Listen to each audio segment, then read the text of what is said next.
Hello! The moment you've all been waiting for is here. We're going to handle keyboard movement.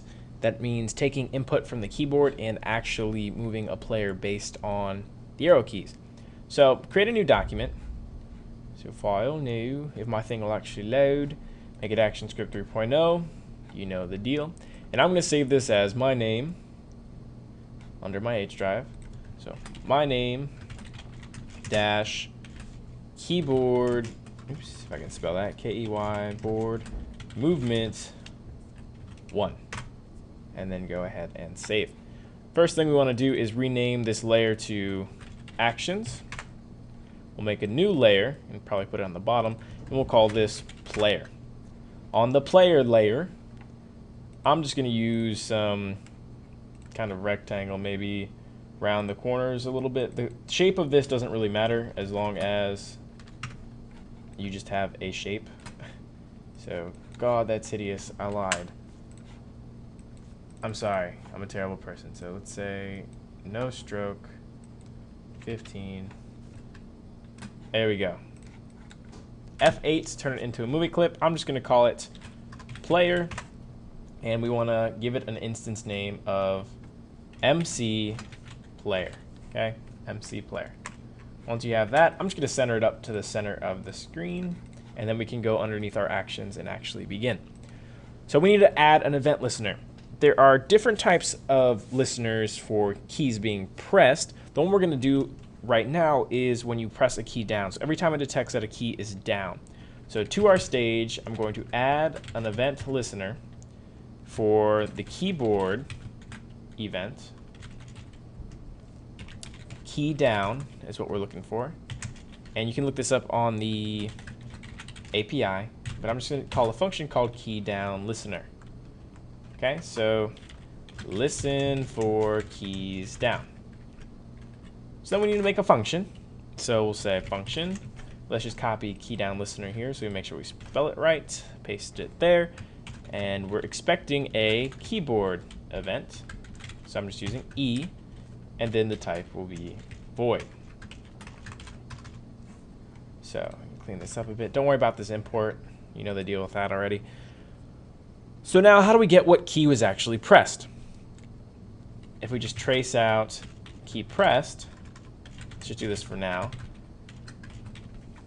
and run, anytime we type a key, it should say key pressed. So if we press and hold, you can see it keeps coming up over and over again.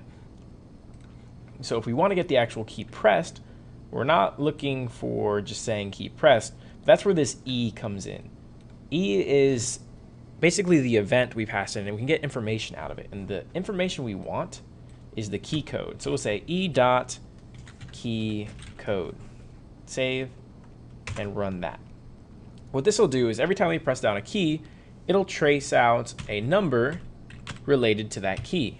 So up, left, right, down. Each letter, number, key has a specific number associated with it that has nothing to do with what the actual key represents. So I can press the number 1 and it spits out 49. Number 2 is 51, or 50. 3 is 51. So there's a little bit of order to it, but we need to figure out which key we need. So we need the arrow keys. So left is 37, up is 38, right is 39, and down is 40. This is how I can figure this out, by tracing out the key code and then figuring out what key I just pressed, which should be fairly obvious. So how do we move our player?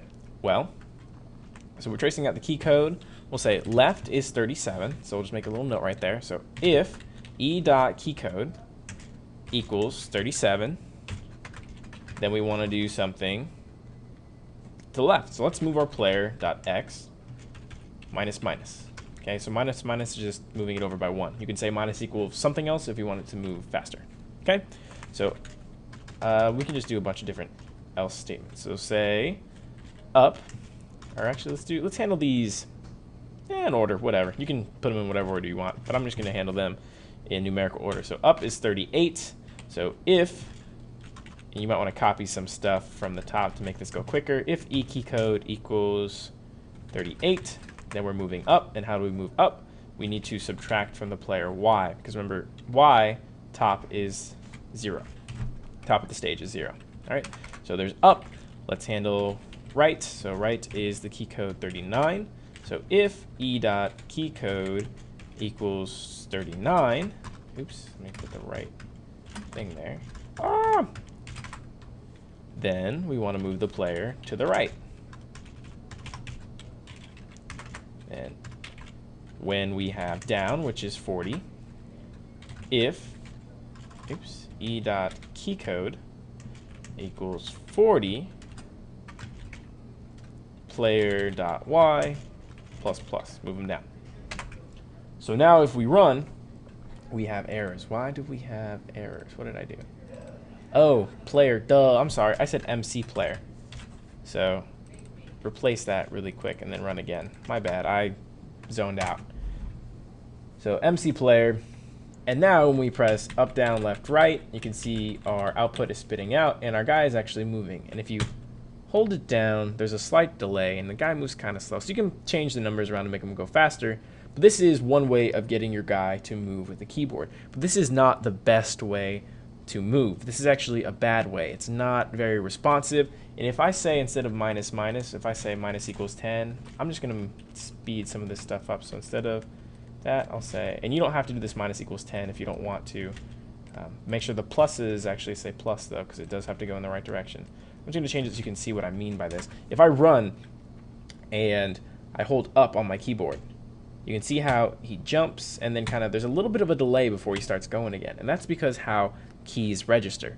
If you hold down a key when you're typing something, so let's say I just typed A, the first one goes instantly and then there's a slight delay before they keep repeating. And that's what the key down event handles. So there it is. That's the basic, pretty much wrong way of getting player movement, but it works. So in the next video, we'll cover over the best way, or not the best way, but a better way of getting our player to move with keyboard controls, which will also involve another keyboard listener called key up. So get on to that next video if you want to do some real stuff.